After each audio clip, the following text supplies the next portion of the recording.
Let me just quickly give you a list of 4 emotions that can change your life in one day. Emotions are powerful. Sometimes it doesn't take much to alter your whole life direction. Number 1, disgust. Powerful emotion. Disgust says, I have had it. See, that could be the day.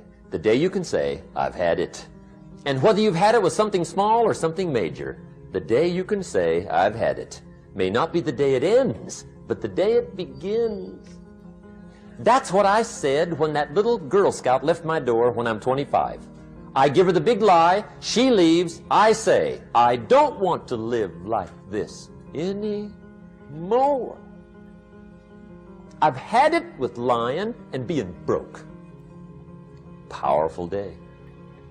The man's finally had it with mediocrity. He's had it with being a loser.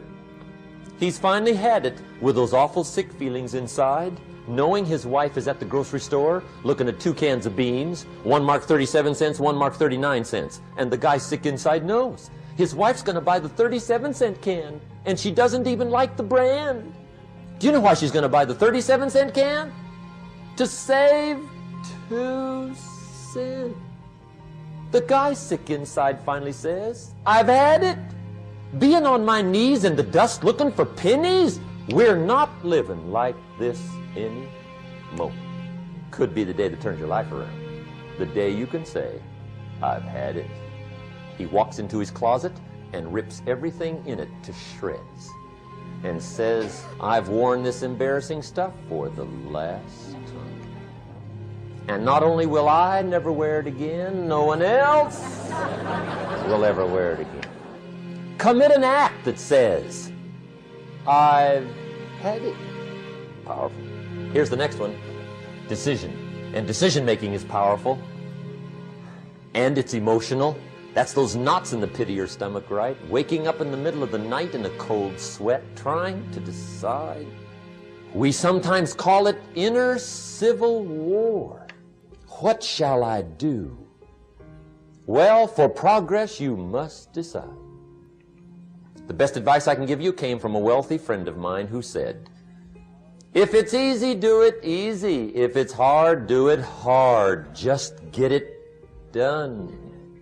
If you went home tonight and in the next few days cleaned up a whole list of decisions, that might furnish enough inspiration for the next 10 years. I found this out many times after you've decided. Getting on with it is easier than deciding. Sometimes decision is the toughest part. Here's the next emotion, desire, wanting to bad enough.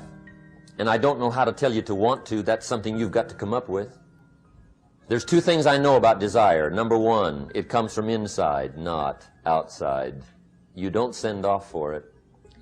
Number 2, I know desire can be triggered by something. Who knows what it might be? Sometimes desire waits and sleeps for something to happen. Maybe it's a book, maybe it's a song, maybe it's a sermon, maybe it's a lecture, a seminar, maybe it's the conversation of a friend, a happening, an event. Who knows? The best advice I can give you is what I give my staff. It goes like this: welcome every human experience. You never know which one is going to turn it all on. Even the bad experiences. Sometimes from the bitterest experience comes the greatest awakening. So let down the barriers, take down the walls. The same wall that keeps out disappointment keeps out happiness. Let life touch you. Don't let it kill you, but let it touch you. Here's the last one. This one's powerful. Resolve. Resolve says, I will. 2 of the most powerful words in the language. I will. Benjamin Disraeli once said, nothing can resist a human will that will stake even its existence on the extent of its purpose. Shortly put, I'll do it or die. See, that's powerful. That could be the day that turns your life around. The world has a strange way of stepping aside when somebody says, I'll do it or die. The man says, I will climb the mountain. They've told me it's too high, it's too far, it's too rocky, it's too difficult, it's never been done before, but it's my mountain, I will climb it. Pretty soon you'll see me waving from the top. or dead on the side, because I ain't coming back. The best definition I ever got from the word resolve came from a little junior high girl in Foster City, California, up north. I'm talking to the junior high kids one day. I love to ask kids definitions. They come up with beauties. I got to the word resolve and I asked, who can tell me what resolve means? And I got several hands, and they were all pretty good, but the last one was the best. Little girl, about 3 rows back, held up her hand. She said, Mr. Rohn, I think I know what resolve means. I said, darling, what do you think it means? She said, I think it means promising yourself you will never give up. I said, that's it. Webster, stand aside. That is the definition.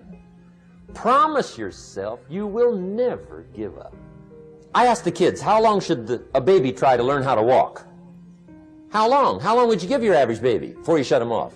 How long? See, any mother in the world would say, you're crazy. My baby's going to keep trying until it learns how to walk. What a magic formula.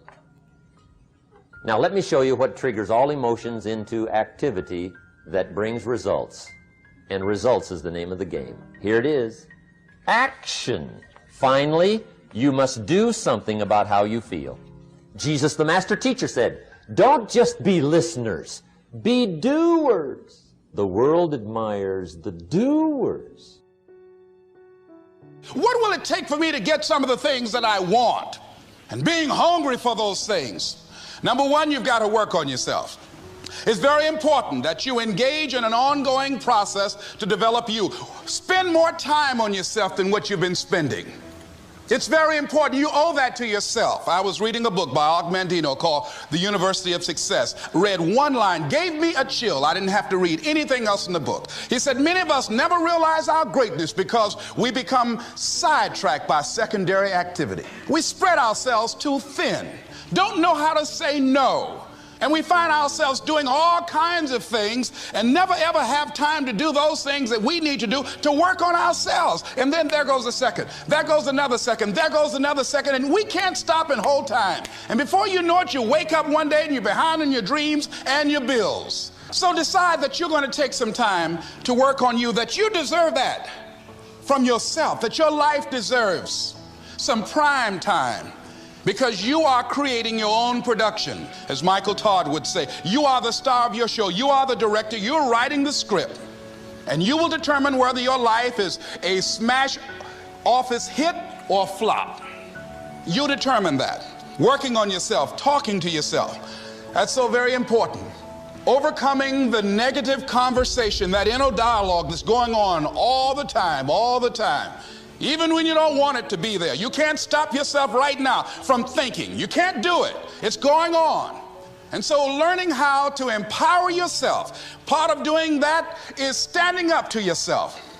You've got to stand up inside yourself sometimes and say, shut up. You've got to do this.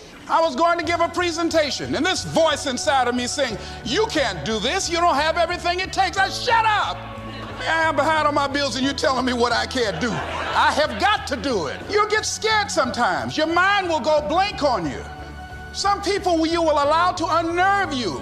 And you wonder, what's wrong with me? I'm not crazy. That's why you've got to learn to make a conscious, deliberate, determined effort to stand up inside yourself. Working on yourself, watching that inner dialogue, it will determine the quality of your life. I don't believe this. I know this. So you have got to stand up to that voice. When you're working on something you want to achieve, you have got to stand up to that voice. You've got to sell yourself every day on your abilities, on what you're doing, on the goal that you want to reach.